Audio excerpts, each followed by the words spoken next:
Alright, so here we're going to have a review of the Celest Pandamon. If the lighting is worse, I'm sorry. My other light bulb decided to go out, so we just have the lighting for the videos. Anyway, so this is a 10mm planar dynamic planar driver headphone. And let's get into it. It retails for around $60. You can get them on Amazon right now with a Prime deal for $47. You can probably find it under $50 usually, so yeah, I'm just going to count this as under $50. So let's open this up and get into it. You got on the back like the frequency chart and everything like that. So this up. If it seems like I'm rushing, it's because my phone is gonna die and I'm recording this on my phone. One of the IMs here. We'll look into that more in a bit. And it's a little bit controversial design, you could say. We got this baggie. That's okay. You see, this is a cleaning tool that just launched away because it has a little magnet in the front. Come on, focus, please. There we go. So yeah, it's a magnetic bag that you can just push the sides, opens up like that. And the cable's in there. Let's get that out. Come on. I like this bag. It's nicer than a carrying case for something of this price because you can just you can carry it around much easier. I don't know. I think this is nicer than a case, but it's not less the protective. So I can understand why somebody would rather have a case. So we got some tips here. These are the smaller bore red tips. There is pretty big sound differences with the tips on this one, so we are going to talk about that. And let's get the other tips now. These are the wide bore tips. Let's get these out. Come on, there we go. You also get this little keychain, which is nice and stuff. If you like this thing, I mean, yeah, it looks cool, I guess. I mean, I have nothing to do with it, but I think that it's a cool inclusion. It's probably didn't cost them anything, so whatever. And we got this booklet with stuff in it. Yeah. Anyway, let's get rid of the box. The cable. Now, this cable has one problem, and it's that I can't get it in 4.4. I love this cable. It's so nice. For $50, this is a great cable, honestly. I really like this cable, just in feeling at least. Just feels excellent. And also that it won't work with the recessed 2 pins because it's just practically flat. But otherwise, this is a excellent cable. Like, actually fantastic. I love this cable, so yeah. I'm probably going to use these on many IEMs. It's kind of similar to the IEM cable you get with the Cadenza or this is the cable that comes with the I'm blanking on it. Rinko. Sorry, yeah, the Rinko. This is the Rinko cable, but this the cable that comes with the Pandamon is nicer. So I like that. I like that a lot. Now, I'm gonna need these tips, and also gonna get these spin fits I have. Talk about the sound here. First, let's look at the design. Yeah, this is definitely the first thing you notice about these IEMs is this crazy design. It's nothing that I've ever seen on an IEM before. It's kind of like a steampunky design. It's probably very, very polarizing. But as someone who collects IEMs, I think it's cool. I wouldn't choose it as my first choice for an IEM, and I don't think that this is very like if you're gonna go like to work with these. The thing is, these are smaller than they look on camera. So let me bring in the Cadenza because I'm actually gonna bring them in for a sound comparison. But these are like the same, a little bit smaller even than the Cadenza. So like people are not really gonna see it that well. So it's not a big deal if you're like concerned about like the look. But if someone's paying close attention to you, I guess this is a little like unusual, you could say. But I think it looks kind of cool, like as just a unique factor. It's definitely got that unique factor. It's definitely, I mean, it's definitely something they probably did to stand out. But yeah. And so this front is like a metalish thing with this design, and then the back, I think this is, I don't know, it feels like plastic, to be honest. It might be ceramic, but it feels a lot like plastic, so I think it's plastic. Otherwise, though, the build is all right. Build's all right. No, nothing big deal. Let's actually, let me bring this in later. So let's talk about the sound overall first, then we'll go into comparisons. First, I want to say this. These are amazing for $50. Jesus Christ, these are good. These are, oh my god, good. Like I love these things so much. These are gonna get a very, very praised review. These are amazing. These are competing with $100 IMs, $150 IMs in my view. I really like these. When I was testing out the Mangrid T2, Because that left a fingerprint, a handprint. Damn, that's crazy. Anyway, so I was testing these out, the Mangry T2, and I wasn't having a good an easy time determining my opinion on these yet. So I decided to open these up, take a listen, and immediately I was like, wow, this is a really enjoyable sound, really fun, really just there's nothing that blares out as bad. I mean, it's not like a $300 IEM sound, but it's really good. These are punching way above 50. I think this is my new recommendation at $50 or under. This is truly amazing. Now let's talk about why here. You're getting okay. The bass is not perfect. The bass does lack a little bit of decay, but it's pretty dynamic for a planar in my view. It's punchy. It's fast. It's got the planar speed. It's not bloated. It's got decent detail for the price at least. I mean, it does get a little bit of bloat here and there, but at this price, that's what's kind of expected. The mid-range. Oh my god, the mid-range is so clear for the price. Great mid-range. Even's got great detail. Good imaging. You can hear the locations pretty well. The bass imaging is not the greatest. The bass kind of sounds like it's always coming from one spot a little bit, but it's not terrible. It's not terrible, not at all. I am trying to nitpick to get problems with these because that's my job. My job here, at least what I feel like my job is here, is to find out what's wrong with these so you know why not to get them. Not why you should just you gotta get them, I don't want to do that. I want to find out why you might not want them because these are just that good that really I'm trying to find out the wrong things, such subtle things because they're so good. The bass placement might not be the best, but the mid-range placement, amazing.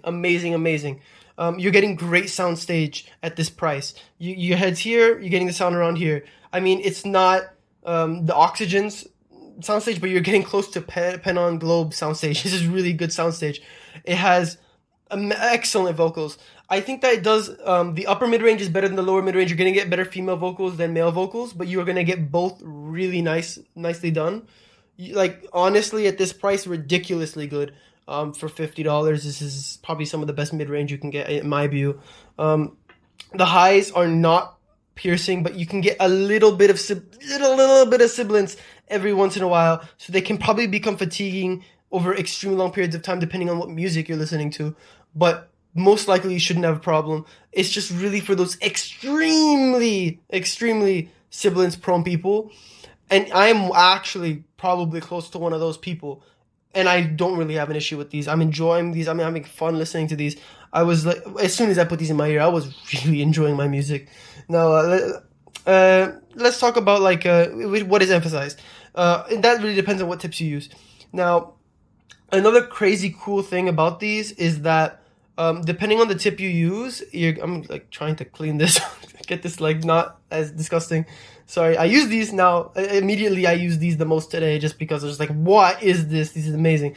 But it depends on what tips you use that shows what is emphasized. And the crazy thing is it does all of the different tunings with the tips well. Nothing sounds bad.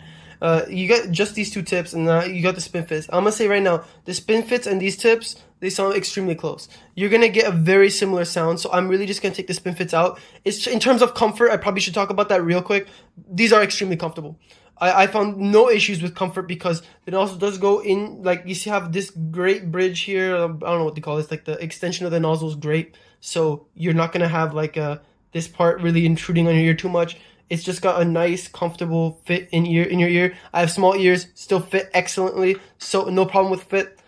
Even with and without spin fits, I didn't need spin fits for these, but they sound if they're comfortable with those too. So just whatever you want. Really, the important thing with the tips is the sound, because the sound does change a lot between these wide bore tips and these small bore tips. Let's talk about that. So what happens is you're gonna get different emphases in different areas of the sound. I think that in terms of, if you want to talk about technicality wise, I think that the technicalities on the smaller bore tips show nicer, even though actually these are the more bass heavy tips, which is interesting. Usually I find the more bass heavy, the less perceived detail I have. But with these, actually, the bassy tips had a little bit more refined highs and mid-range. While it can get a tiny bit, that's my low battery noise. That's it gets a tiny, I don't know if you heard that. It gets a tiny bit messy on these. Tiny bit. Again, I'm nitpicking hard with these. Okay, so you're gonna get more bass on these, and a closer to bass focus on this. But even still, you get great mid range, excellent mid range, and a little bit roll off high, but not much. It's a bright sound. Also, it's not a warm sound. I do want to say it's a brighter. It's on the brighter end. On the wider tips, you're gonna get a much more recessed bass. The bass is fast and punchy, but it does lack decay on both, but mostly on this. I think you have better decay and bass detail on and texture on this than on this. But either way, the bass is very good.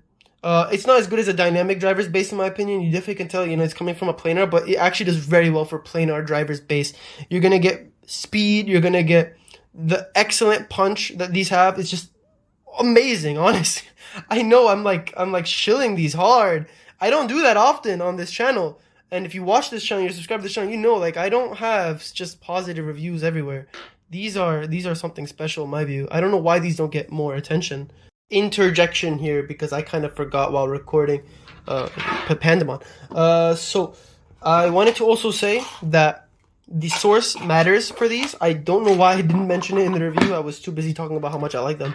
I noticed a pretty decent difference between the Shenling M1S that I just reviewed and the X300. You do get a pretty noticeable difference in the sound going to this, but it's great on both. So that's not something to just be like, okay, I guess I can't get them because I don't have this or this. They're great with anything, but you will get a better, and I noticed more balanced sound from a better source. So I preferred this quite a bit on the DX300 than this. So also, that is also a good thing because you can think of it as, hey, these things scale. So as you get new sources, your IEMs will improve. So overall, I just wanted to mention that because I felt like that was kind of important. Back to wherever I was, or if this is the end of the video, as is.